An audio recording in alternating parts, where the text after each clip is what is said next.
Para que un movimiento se manifieste de una manera expresiva, debemos entender que su naturaleza le debería, digamos, permitir contener estos 4 ejes que planteamos: expresividad, comunicación, creatividad, estética. Es decir, cualquier movimiento que tenga esa dimensión expresivo-artística va a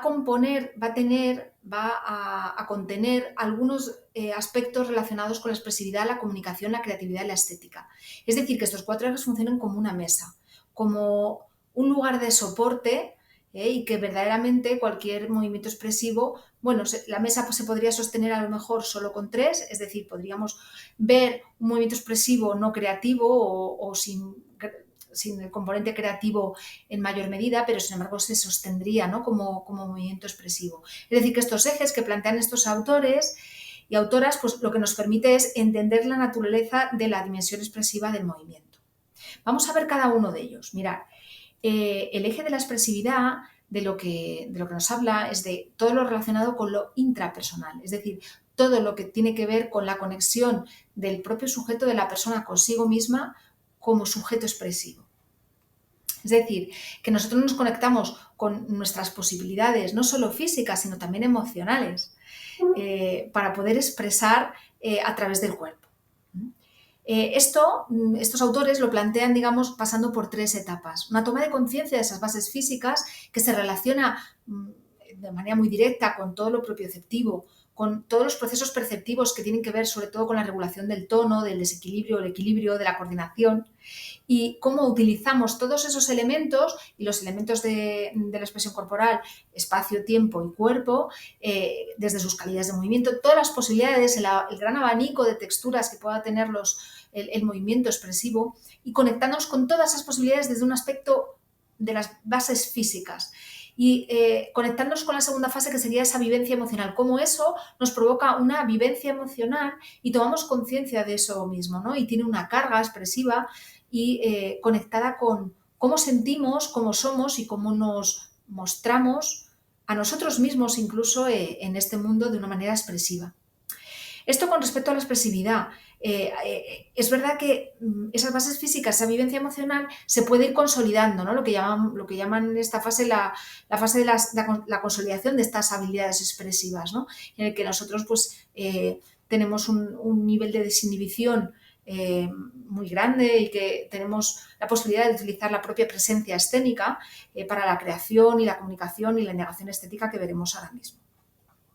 En el eje de comunicación que tenemos a este otro lado, ahí podemos entender que el movimiento tiene una utilidad comunicativa. Es decir, nosotros a través del cuerpo podemos comunicar un mensaje. Por ejemplo, yo estoy utilizando mis manos para acompañar mi lenguaje verbal.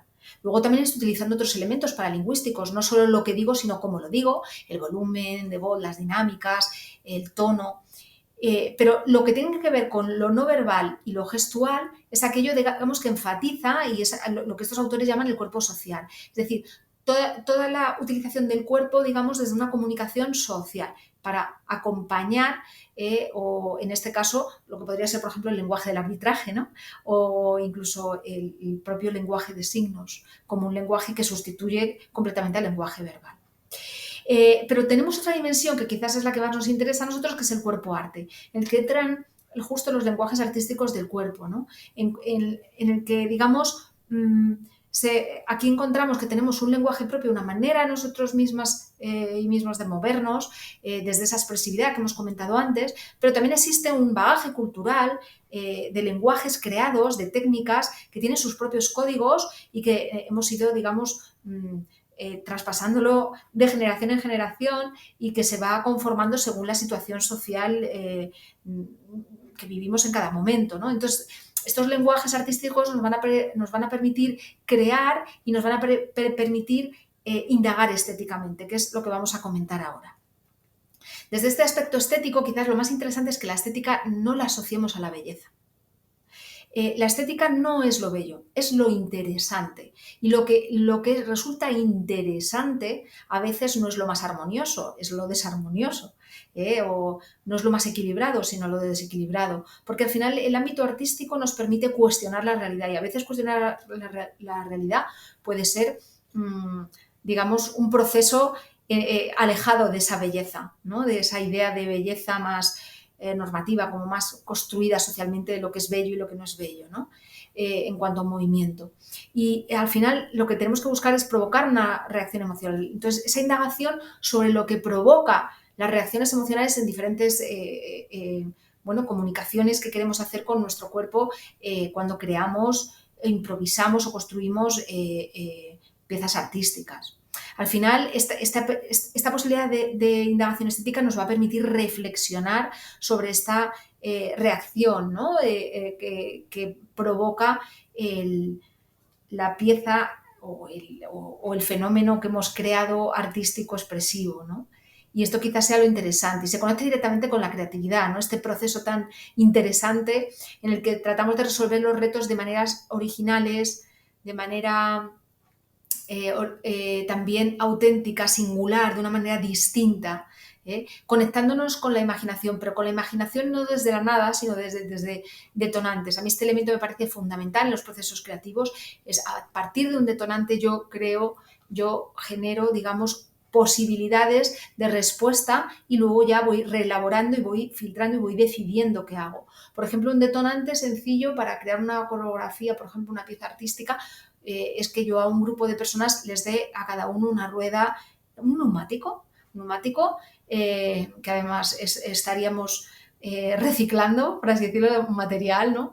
Y a partir de esa rueda ¿qué podemos crear, ¿no? Y a partir de ahí es posible que nos vayamos a querer crear una pieza relacionada con el mundo lo que es el reciclaje o lo que es la velocidad o lo que son los inventos o simplemente indagar estéticamente qué puede resultar interesante, crear escénicamente y corporalmente, es decir, moviéndonos con estos elementos, en este caso con el elemento de la rueda, qué cosas podríamos crear, ¿no? Entonces, fijaros que la creatividad casi se aleja de lo que sería la libertad en sí mismo como proceso, sino que nosotros tratamos de conducir no hacia una respuesta única, porque no existiría, sino conducir para poder abrir, ¿no? Abrir las posibilidades de respuestas creativas que podemos dar y no quedarnos con aquello que ya conocemos, que por lo tanto no sería algo creativo.